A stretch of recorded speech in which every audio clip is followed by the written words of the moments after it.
what is your take, like, even before the Kazagi fight, on what Roy Jones means to the sport and what he did for the sport? Look, I like Roy because I like him. Look, I like him for a couple of reasons. First of all, a lot of people would tell me, Teddy, he was very arrogant. Sometimes he put his opponents down. He would mock them a little bit. Remember that chicken dance and all that Yeah, stuff? on Glenn Kelly. Yeah, but he picked his spots to do it, though. He didn't, you know what I mean? But, all right. Okay, I understand that. And that he mocked them, and maybe this is that old saying, what goes around comes around, that you know, he got mocked a little bit by Kazagi. Yeah, he did, yeah. Yeah, so a lot of people kind of threw that at me, and all right, I give you that. Yeah, there's merit to that. But, I don't know, there wasn't a bad heart to Roy, and I never saw him conduct himself in a bad way outside the gym, outside the ring. I never saw any of that attached to him. I don't know, maybe he's not supposed to get a medal for that. You're supposed to live that way, but I don't know, I respect that. I commend him for that. I like him for that. And he was a guy that, granted, he didn't fight a who's group of guys when he was at his best.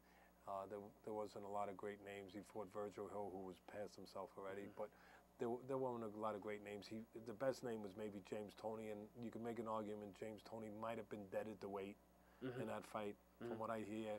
And now you're getting, it's easier to believe it now when you see where James Toney's weight has taken him over the last 7 years. But he signed the contract. No. You can't take that away from Roy. You can't penalize Roy for that. But I'm just saying, I'm going a little deeper than maybe some people will go. That from what I heard, that Toney might have, before that fight, had to take off 30 pounds. I don't know if he performed like something might have been there, or maybe Roy just dominated him with his athleticism. Maybe. But Roy didn't have a landscape of unforgettable names. He did not have that. But he dominated, and he dominated with his athleticism, with his great talent, and he dominated by doing something that's difficult to do anywhere. He made wrong right. He did everything wrong. You know, I mean, if you looked into a boxing handbook, everything he did, nothing would be in there. Pulling back from punches, dropping your hands, you know. But he had a great, first of all, his amateur career gave him the confidence and the experience to do that. He had 250, 300 fight, whatever it was. And he was at an international level of getting confidence and performing.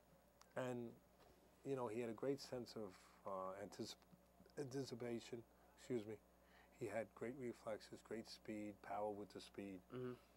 And he was able to make wrong right. But he was able to do it with those kind of opponents. Yeah. Let's be honest. I mean, again, it wasn't a Mount Rushmore of fighters, you know, of names. Do you think it was a product of the time, maybe?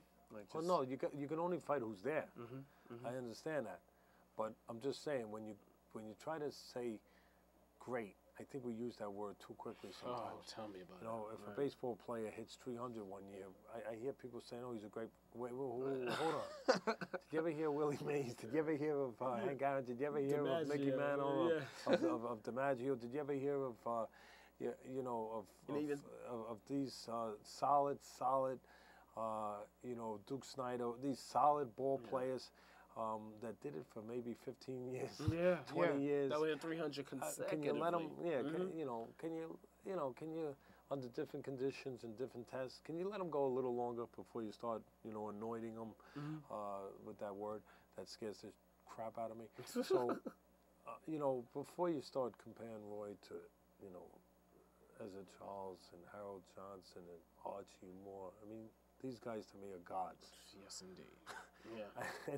and you know, and you can go, you know, you can go Bob Foster, Michael Spinks. Yeah, and you can go on, and you know, before you start doing that, I don't know if I put Ezra Charles in there. I mean, Ezra Charles, you know, he was one of the great middleweights, one of the greatest light heavyweights of all time. And he got forced to go up to the heavyweight division because, you know, nobody would fight him. Right. And he goes and he wins that. But, you know, I mean, and there was so many great ones. I mean, Gene Tunney was a great light heavyweight, too.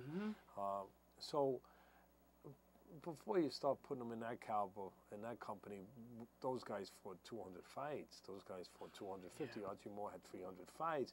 Archie Moore had, what, 137 knockouts? Or 140 knockouts? Yeah, right? oh, right. Just right, knockouts. Right.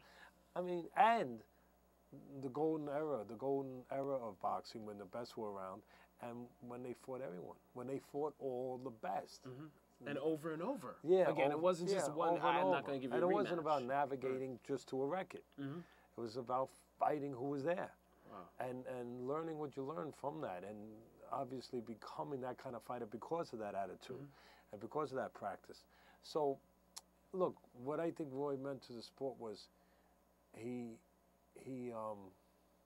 brought terrific pure ability, which was good to see. Talent. He wasn't around. There wasn't a lot of guys to dance with him.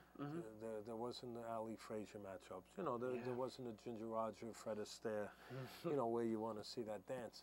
There wasn't a lot of that, but it was terrific ability, and then it's open for the public to debate what happened. Did he get to a point where his ability got diminished, and guys caught up to him because that ability diminished and his technical skills were never there, so he paid a price when the ability diminished? Or when he fought Tarver and Glencorf Johnson, was it just a case of him stepping up in caliber just a little bit and enough where he was exposed?